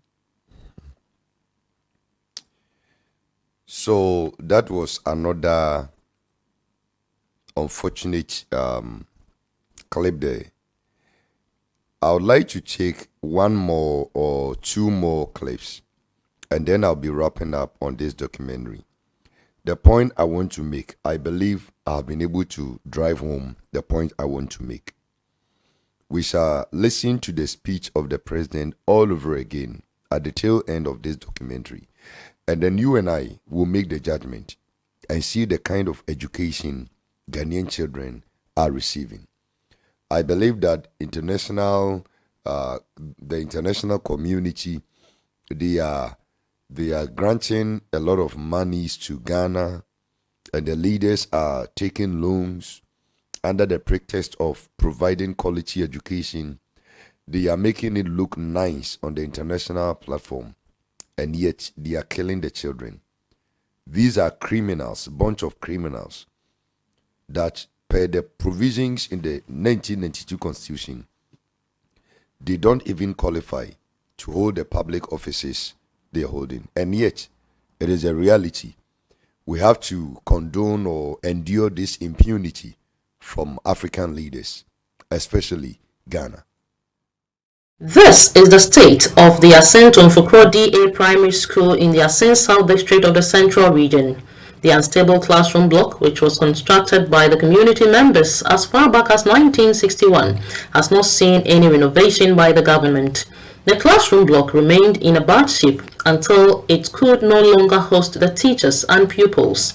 Kindergarten to stage 6 pupils now study under trees because of the poor state of their classroom blocks.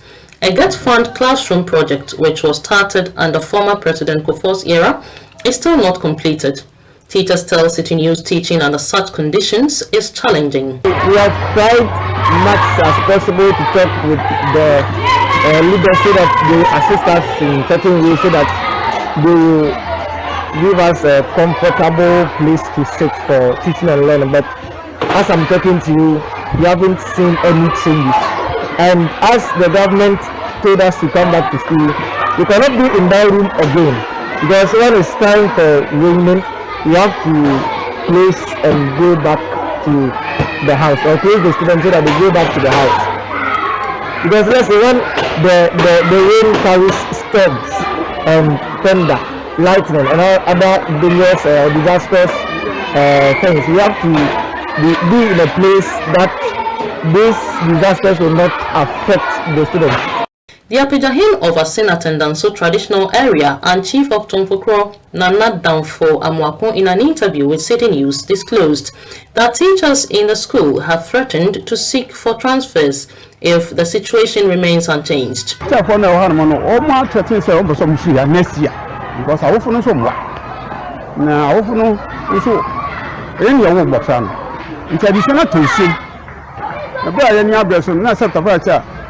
teacher for no farm, one college. Teacher will be a school cry, will be a form for pet, to cookers.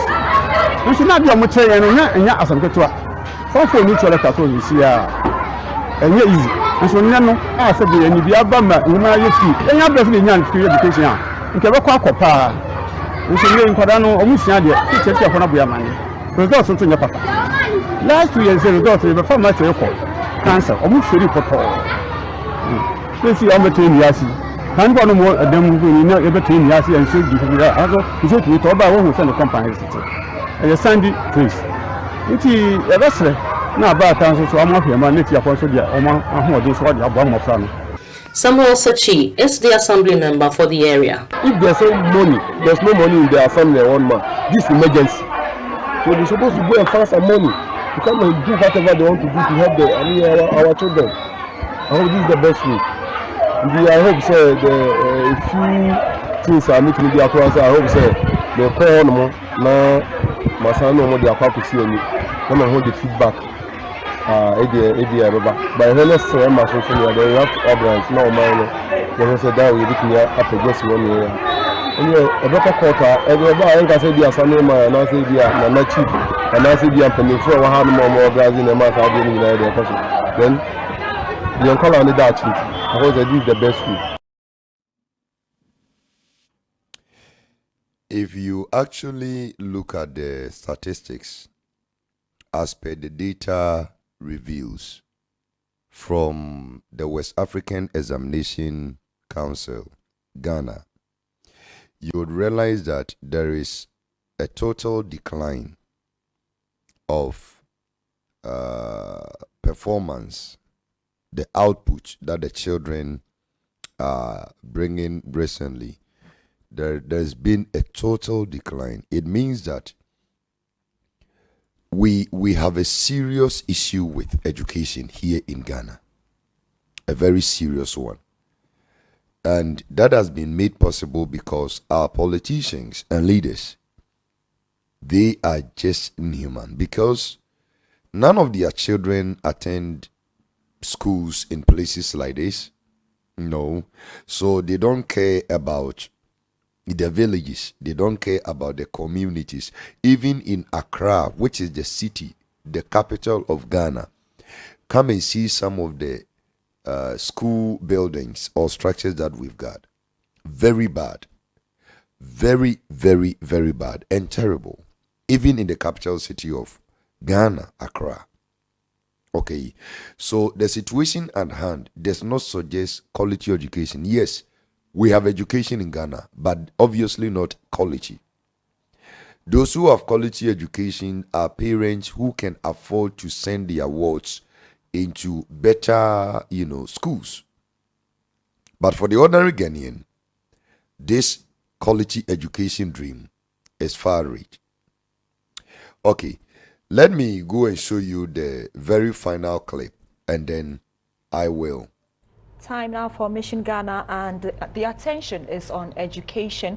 And about 37 junior and senior high schools are still studying under trees in the Karachi East district of Northern Volta. And several other school structures are in sorry state, a threat to both life and learning. Sandra Esinamafenu reports that notwithstanding different classes are combined due to lack of teachers and classrooms. The Karachi East District is one of the 25 municipal and district assemblies in the Volta region.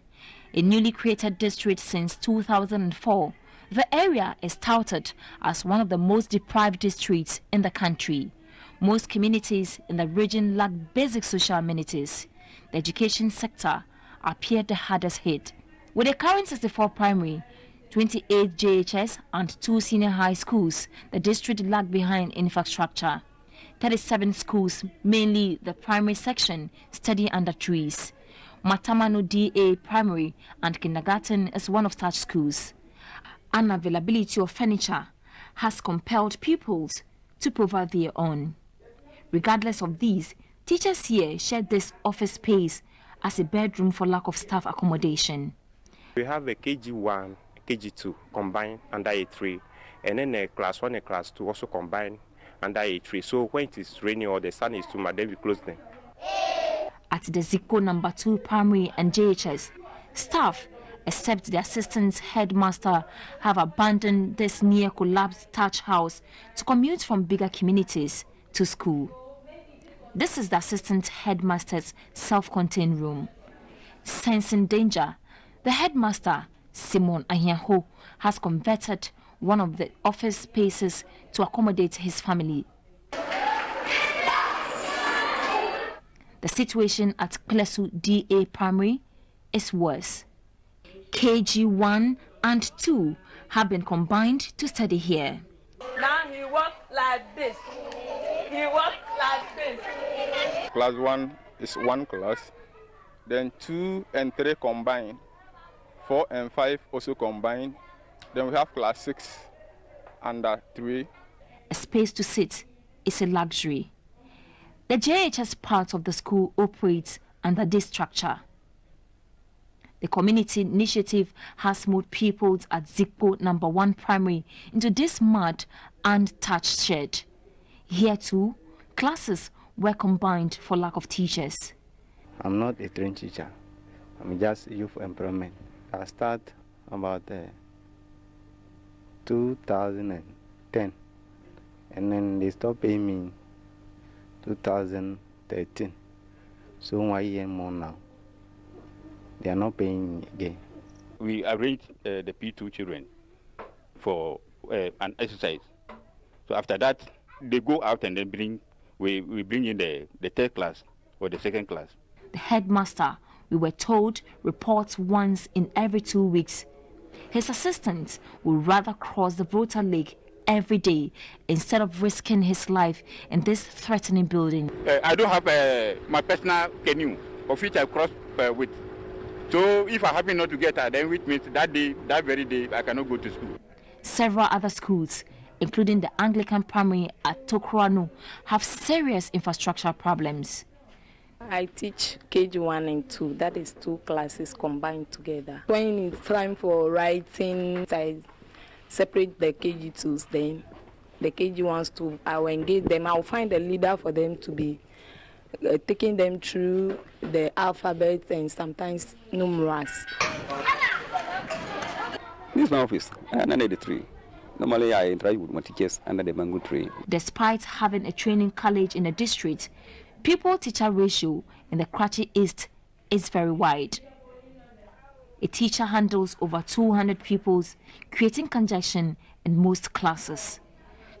In 2012, only 37 trained teachers were posted to be distributed to over 90 primary schools in the district.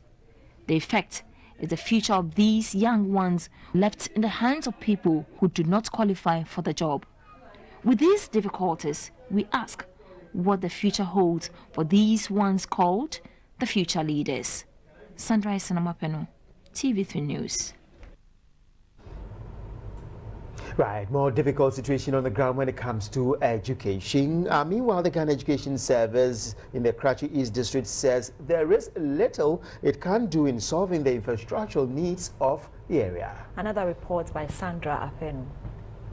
This is the KG1 and they have to sit under the scorching sun all day for classes. You see, there is no shade at all coming from this tree that they are sitting under. So anytime it rains, the class must come to an end. The infrastructure situation is not the best in the district. And we, as the education office, we can do very little to help solve that problem. And the little we can do is that we always encourage communities to put their challenges into writing through the district director. And then they address the letters to the NGOs like World Vision, which is the most influential NGO in the district, and then the district assembly. And then we, the district director of education, we write a covering note to support what the community is saying that they need, and then we send it to the NGO. If they agree to support, fair enough. Without the NGO, we still depend on the district assembly. And without the district assembly, that means there's very little we can do. Because we are living in a deplorable state. People don't want to accept posting to those areas. So those who do, that is the only way we could easily help these children. That is what is happening, and that is not the best. The schools and the trees, we still have some, which we should, even when you look at my table, the file, people are applying that they want this classroom block, and then that is what is happening. Now we don't have, the common fund doesn't come at the correct time. As at now, third and fourth quarter for last year is not there for us to actually provide this infrastructure. So we are actually facing a lot of challenges over here. The combination of classrooms The teachers are there, but they are refusing to accept posting to those areas. Even where to sleep, they don't have. In fact, the district is owing. So now the assembly is actually at a halt. Sometimes we have to use our own pocket money to buy fuel before we can easily move.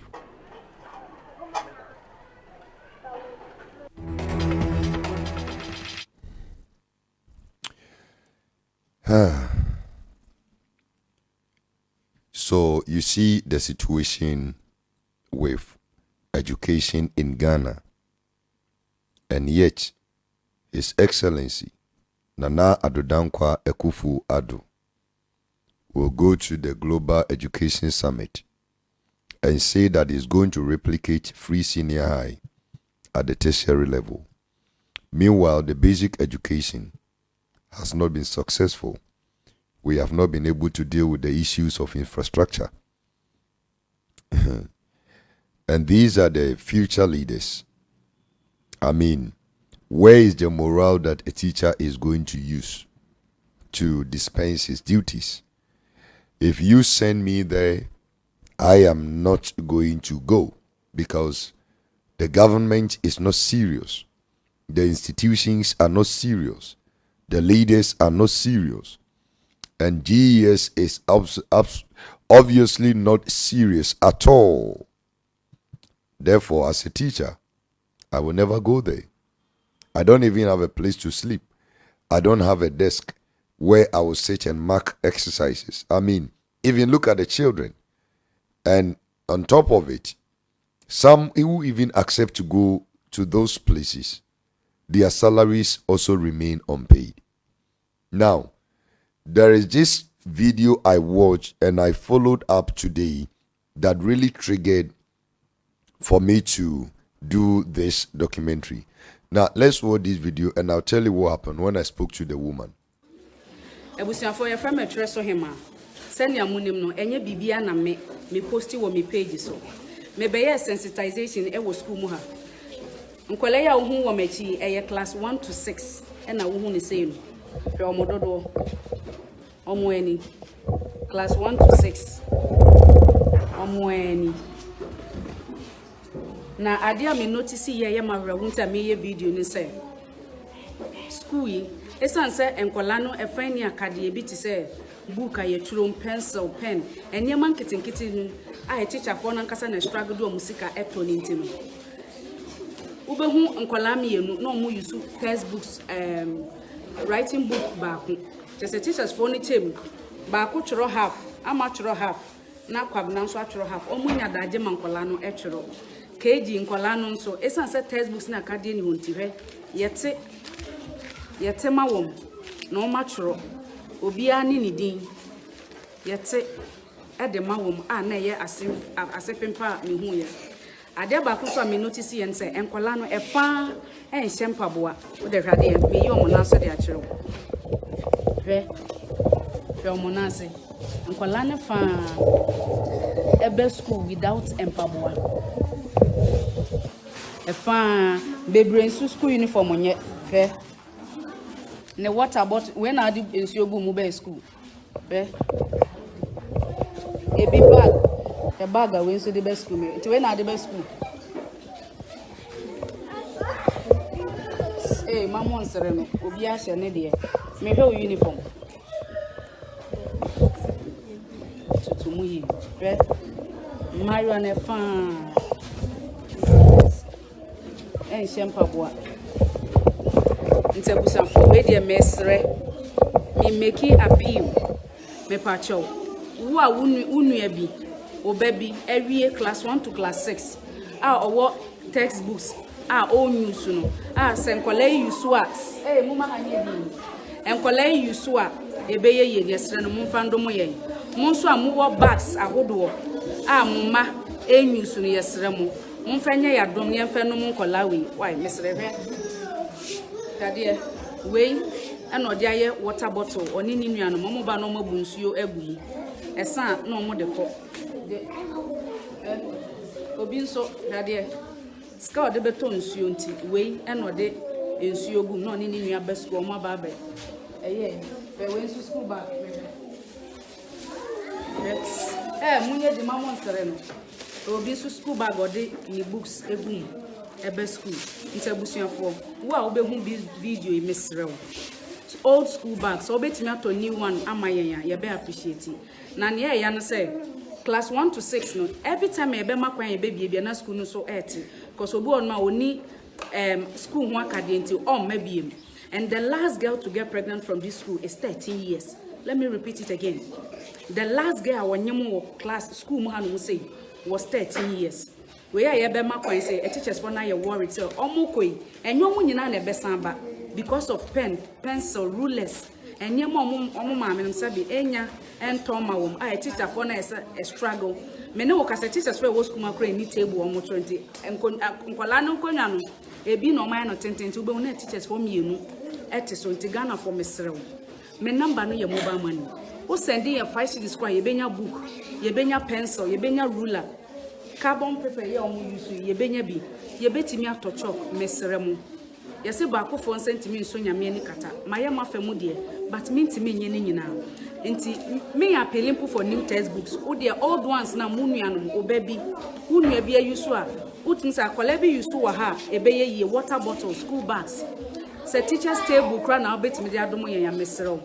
Fadomo yen ene mpaboa because e fan be school without mpaboa and I won so obetimi aboa yen with uniform the color uniform on shampaboa e fan uniforms enye just say this is just terrible. So we ask, the government said it was going to provide textbooks. Where are the textbooks? They were going to provide uniforms. Where are the uniforms?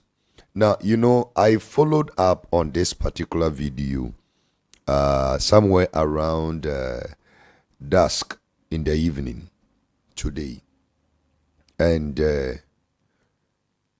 I spoke with this particular lady, I called her because I saw the Momo number. I wanted to know where this was happening. Surprisingly, it's right close to Accra, Ewutu, Briku, Senya district or something like that. Just Kaswa Hill in the central region. But it's, you know, Kaswa is very close to Accra, right? Just here. That's where we're saying this. That's where we're seeing this. Now, in the midst of all these challenges that you're seeing, the president is hell-bent on building a national cathedral. He has already collapsed judges' bungalows to make way for the building of the cathedral. Then again, he's gone abroad to solicit funds from people to build a cathedral.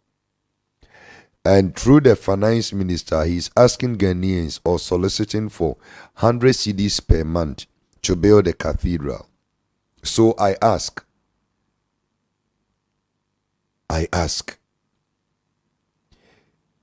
could the ordinary Ghanaian child's future be sacrificed for a cathedral? In the midst of all the educational challenges you see, government through the parliamentarians, they have approved 79% salary increment for members of parliament. As if that is not enough, the president would like to or fancies traveling in a private jet, a very luxurious one, that at the expense of Ghana, the taxpayers' money, and they rent or hire private jets that will transport the president, neglecting the presidential jet that we've got, and pay £15,000 per hour. Yes, His Excellency. And then they will as well approve the purchase of new Toyota Land Cruiser V8 for parliamentarians and those with ministerial positions. And yet, just 5,000 cedis can purchase exercise books, pens for these children we saw. And do you know what transpired when I was speaking with the young lady? She told me that she has received several calls from people, and the calls that came were intimidating her, and they were telling her that she is infringing on the rights of the children. She has no right to video them, to talk about them, and so she must take down the video from social media. That was what sparked my attention. Now, if you are a human rights activist, you could not hold the government responsible for not fulfilling the constitutional mandate spelled out clearly in Articles 25 and 38. You could not hold the government responsible. A woman who is trying to show the situation, the truth, in opposition to what the president is actually talking about. You just look at the life that these children have. Look at the life. Just look at the life that these children have. Look at it. Look at the place where they are going to school.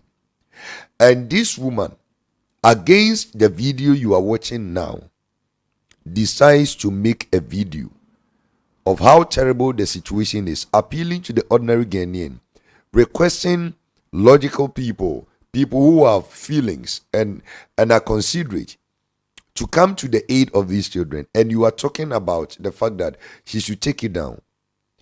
If the parents of these children had money to sue the lady, they would rather buy school uniforms and sandals and footwear for the children to use. So who is this person trying to intimidate the lady, rendering service to her mother Ghana, to her country? But of course, one has to endure this in a typical Ghanaian community or society. This is the challenge that Ghana education is faced with. Ghana was not prepared to run a free education. It wasn't prepared in any way, because even the basic elementary education, we have not been successful at it. Our children keep failing and failing.